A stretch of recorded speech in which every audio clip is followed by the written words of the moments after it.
Muito bem, você está na Rádio Nações, muito obrigado para você que nos acompanha nas redes sociais do Rádio Digital, no YouTube, do Facebook, aqui no Fala Comunidade. Bom, temos o prazer de receber o Dr. Vinícius Ribeiro. Nós vamos falar vamos falar de trânsito, na verdade, né? Como vai, doutor? Prazer em recebê-lo aqui. Boa tarde. Boa tarde, obrigado. Eu que agradeço a oportunidade e sempre digo que falar em trânsito é importante para nós. O trânsito sempre as pessoas deixam em segundo plano, mas na verdade todos estão no trânsito, né? Independente se estão dirigindo, né, ou pedestre, enfim, claro. Todos estão, mas sempre a gente não fala, né, deixa em segundo plano. Então eu que agradeço, né, a oportunidade da rádio, né, da rádio ter dado a oportunidade de a gente falar dessa matéria. De maneira geral, em linhas gerais, o brasileiro é um bom motorista, não? Nós temos um problema cultural muito grande, né, que principalmente a questão da legislação, do cumprimento da legislação. A gente sempre entende aquela possibilidade de dar aquela folguinha, né, ou de estacionar em fila dupla porque é rapidinho, ou porque vou deixar numa vaga que seja de idoso ou de deficiente, mas eu vou ali bem rápido. Então a gente já tem um problema cultural muito grande e isso vem há muito tempo. Então a mudança ela tem que ocorrer, né, e vai ser através da legislação. Eu sempre tenho como base Brasília.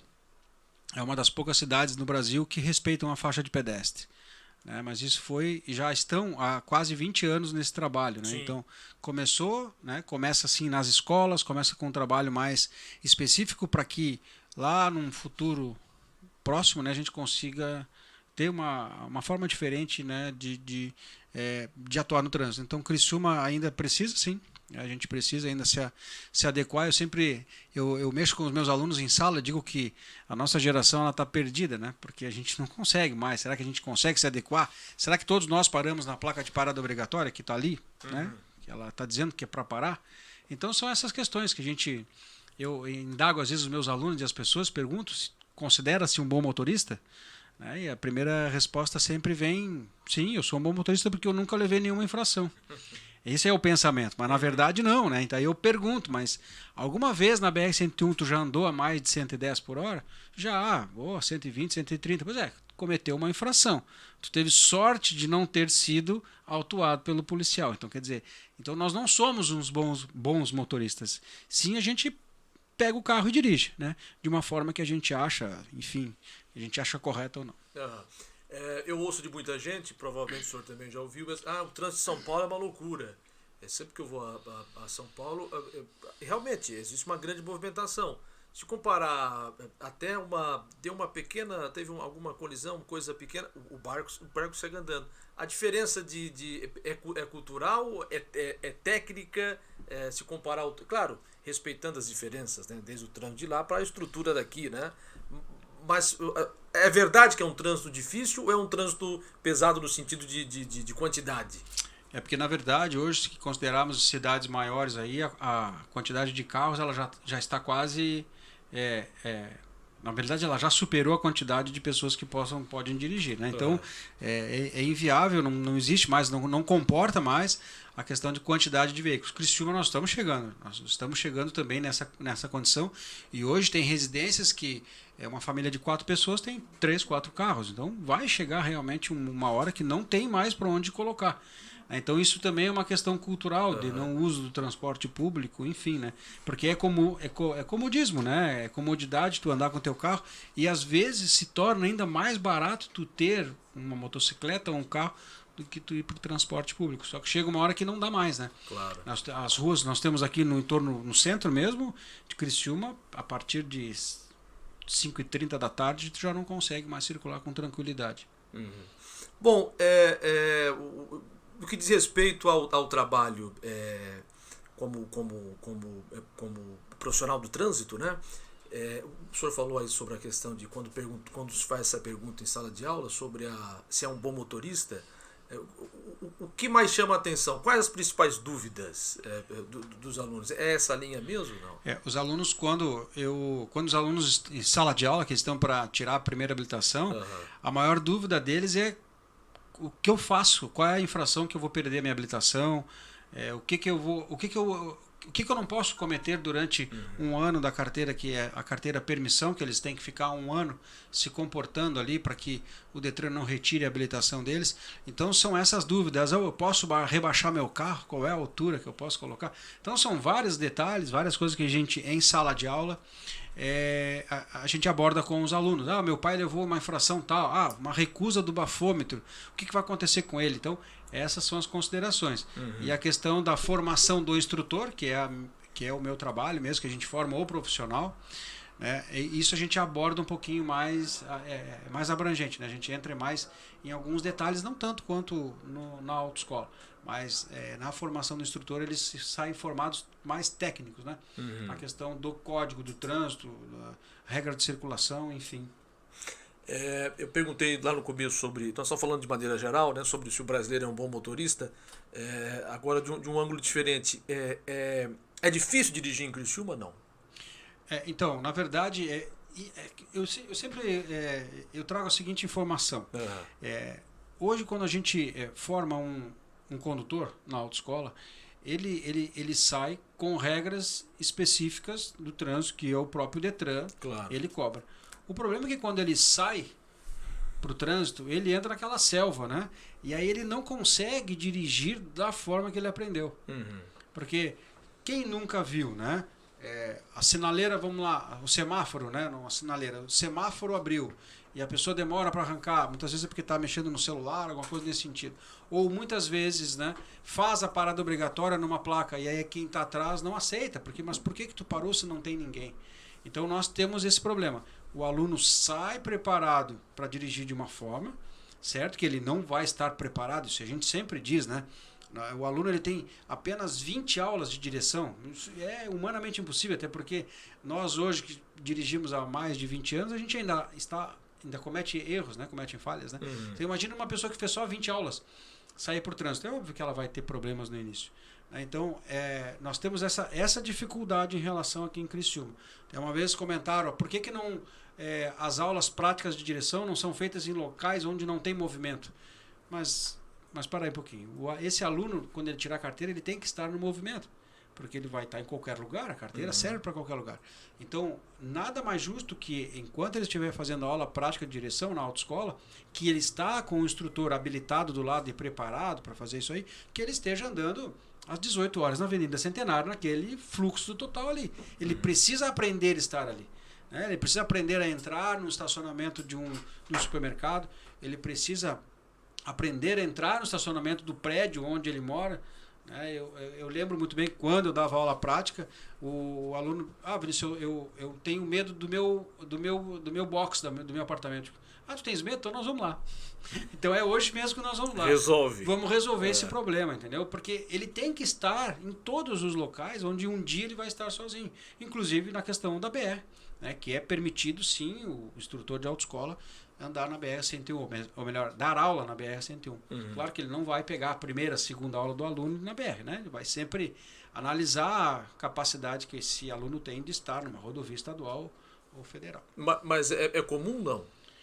Na federal é mais difícil, né? Principalmente nós, aqui Criciúma, sair daqui até a BR é mais longe, mas o instrutor pode, sem problema nenhum, pegar o carro com um aluno aqui e ir até a BR-101 e retornar. É permitido a circulação em rodovias estaduais. A Centercamp ela forma profissionais instrutores, é isso? Nós formamos profissionais instrutores e também nós temos a assessoria nas multas, né? Infrações, suspensão de carteira, toda essa parte aí a gente também faz esse trabalho. Se colocar, não sei se é possível, mas só para ilustrar, entre as 5 mais infrações, quais seriam? Então, aqui em Criciúma nós temos a de passar o sinal vermelho, é uma das campeãs aí de infrações, até porque as pessoas acabam se limitando a acreditar no sinal amarelo, né? Que é aquele da advertência. Aquele sinal amarelo sempre é parar, ele está te dizendo, atenção, pare, não é atenção, siga. E as pessoas, a tendência é acelerar, e quando passa, fecha o vermelho e acaba fazendo a atuação. Ontem eu recebi lá no escritório justamente uma dessa. E a foto aparece certinho. Ela passando por cima, né? Passando a faixa de pedestre e a foto bateu. Ou seja, com certeza o vermelho deve ter dado antes, né? E aí acabou pegando. Outra questão é a velocidade, também tem bastante infrações, e o manuseio e segurar o celular. Que a infração, essa infração do celular, ela não é falar ao celular. Né? É só o fato de estar segurando o aparelho, né? Ou manuseando o aparelho, e aí que vem aquela questão da briga, mas se ele está no suporte, né? Ele está manuseando. Então a interpretação do agente que vai fazer a autuação é essa, né? Que ele estava manuseando. Então essas são uma das mais... que existe, né? Mais em quantidade, né? de infrações que são cobradas aqui em Criciúma.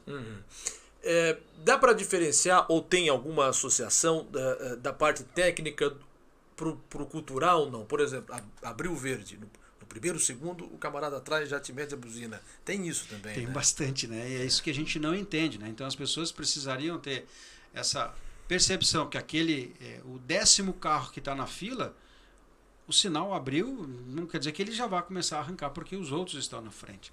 Isso também é questão pessoal, né? Questão de paciência, ter paciência no trânsito. Isso a gente percebe que não há, né? Depois mesmo a gente percebe muito claramente, né? Como dá para perceber o que era antes da pandemia e o que está sendo agora. Parece que as pessoas agora querem recuperar todo aquele tempo perdido e as coisas estão muito mais velozes. Eu percebo que eu vou muito a Florianópolis no Detran, as pessoas estão andando mais rápidas. Isso é visível, né? Então dá a impressão de que as pessoas querem recuperar todo o tempo perdido que ocorreu ali, né? Então tem que acelerar, tem que ser mais rápido, tem que sair mais em velocidade excedente, enfim, né? A gente percebe, tá bem claramente.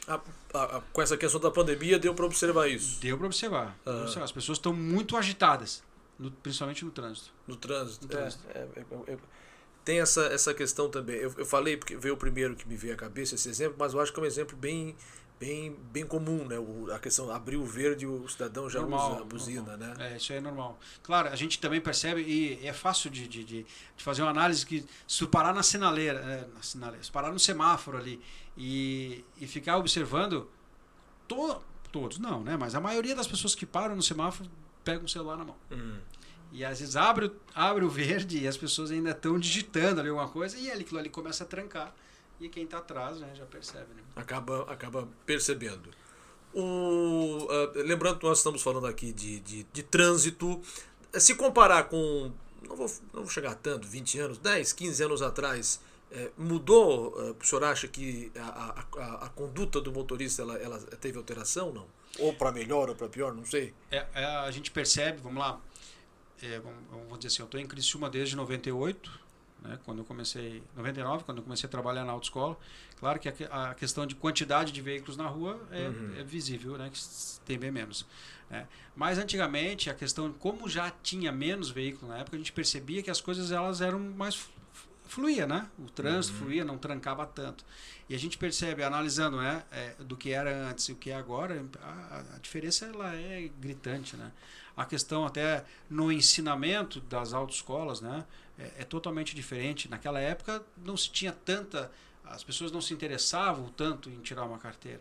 Hoje ela passou a ser um documento obrigatório, né? Então as pessoas estão obrigadas a tirar a carteira. Completou 18 anos, a primeira coisa que eu quero fazer é tirar a carteira. Então esse volume que nós tínhamos no passado, 20 anos atrás, não tem comparação agora. Analisamos as ruas no centro de Criciúma, né? Que a quantidade de carros estacionados ou o movimento é muito maior do que era antes, né? Então agora é a dificuldade, só que as ruas não mudam. As ruas continuam mesmo. Então, são as mesmas. Nós tínhamos 50 mil carros há 20 anos atrás, hoje nós temos 200. E eles estão nas mesmas ruas. O cidadão interessado em ser um profissional do trânsito, quais são os passos? Qual é o caminho? Então, primeiro ele precisa ter a habilitação, né, independente da categoria que ele vai ter. Ele tem que ter 2 anos de habilitação e 21 anos de idade e ter concluído o ensino médio. E aí a questão mais gravosa, ele não pode ter tido nenhuma cassação na carteira, né? Na verdade porque ele vai ser o exemplo, né, dentro da sala de aula, então ele não pode ter tido esse... Pode ter multa, infração. Na verdade o Detran ainda autoriza que ele, vamos supor, ele não pode ter uma gravíssima nos últimos 60 dias, né? Entendi. Nós temos as escalonadas, né, infração gravíssima, grave, média e a leve, que é coisas mais simples, né? O gravíssimo hoje o que seria? Gravíssima hoje nós temos passar no sinal vermelho, nós temos manusear o telefone celular, que agora, a partir de abril, com a nova regra que está chegando aí, não vai ser mais, né? Vai ter algumas alterações que são bem significativas. Recusa do bafômetro, o próprio bafômetro, né? Praticar manobras, empinar moto, arrancada brusca, fugir da polícia. São várias infrações que são gravíssimas e algumas, né? E em algumas delas são autossuspensivas, né? Ou seja, cometeu, vai gerar a suspensão do direito de dirigir, que é o caso de recusa do bafômetro, né? Uhum. Nesse caso, sempre que a gente fala aqui em trânsito, apesar já da várias vezes que a gente se amplia, mas sempre tem uma dúvida, aproveitando a presença do senhor aqui. Quando a recusa do bafômetro, a interpretação fica do agente, do policial, ou não? Como é que se resume essa questão, a partir do momento que tem a recusa do bafômetro? Em relação à infração, recusa e fazer o uso do bafômetro, na penalidade ela é a mesma coisa. Não vai diferenciar em nada, ele vai pagar uma multa de R$2.000, quase R$3.000, 7 pontos na carteira, vai gerar suspensão. O que vai dar a diferença entre as duas é o índice que a pessoa está alcoolizada, né? Então ele tem um limite lá do aparelho, 0,30, mais a diferença do aparelho, que sempre tem a margem de erro, 0,34. Né? Então, quer dizer, se no aparelho der mais de 0,34, ele é automaticamente conduzido para a delegacia porque ele está cometendo um crime de trânsito. Aí que está a diferença. Agora, se não há, né, acima desse 0,34, ele assoprou, deu 0,20, é a mesma coisa que ter se recusado. Carro apreendido ou não? O carro, na verdade, se o carro não tiver nenhum problema, alguma pessoa ou outra pessoa que for habilitada, que também faça o teste do etilômetro ali, pode retirar o carro, pode ir embora. Não há problema nenhum. E em relação às duas infrações, nada muda a questão da penalidade, né? Ou seja, recusa e fazer o bafômetro desde que não dê mais do que 0,34. Então é a mesma coisa, é a mesma punição. A diferença é que as pessoas sempre digam, não posso produzir provas contra mim mesmo, né? Aí vem o detalhe da fé pública do agente, né? O policial ele tem fé pública, então ele vai analisar o condutor ali e ele vai ter outras situações, né? Como está descrito na resolução 432, que ele pode verificar se a pessoa está ou não, a aparência dele embriagado ou não. Odor etílico, olhos vermelhos, fala desembaraçada, a pessoa não consegue falar direito, andar cambaleante. Ele faz alguns questionamentos, sabe onde é que tu está? Sabe onde é que tu mora? São várias coisas que os policiais fazem que acabam, que acabam justamente confirmando que aí estava embriagado ou não. Ou simplesmente o agente vai lá, faz a autuação da recusa, né, do bafômetro, né? Então, aí, claro, tem o direito à ampla defesa, o contraditório, ele pode fazer a sua alegação, né, em relação a isso. De alegar que não estava, que não fez o bafômetro, por vários motivos, né? Pode ser que o bafômetro não estava homologado pelo Inmetro, são várias coisas, né? Esse é que a gente faz, né? Esse é o nosso trabalho, a gente analisa justamente isso, né? E muitas vezes há falhas, né? Que os aparelhos não estão homologados, né? Porque isso aí tem que ser periódico, né? E muitas vezes cometem essas falhas. Aqui em Criciúma eu tenho percebido que eles estão tudo certo. Tá tudo certinho. Tá tudo certo. As sinaleiras eletrônicas eu tenho percebido, até inclusive peguei uma, essa que eu falei agora há pouco, que ele foi aferido no mês 11 de 2020. Então tá tudo ok. Nessa parte não tem o que fazer. Não tem o que fazer. Não tem o que fazer. Não tem o que fazer. Recuperando um tempo lá atrás, teve um momento da obrigatoriedade no kit de primeiros socorros, era isso? Isso. O que o senhor acha dessa história? Claro que já faz um bom tempo. Vamos lá, né? Todo equipamento que tem dentro do veículo, a pessoa pelo menos tem que saber usar. Né? E quando a gente trabalha o primeiros socorros em autoescola, no Centro de Formação de Condutores, nós trabalhamos a noções de primeiros socorros.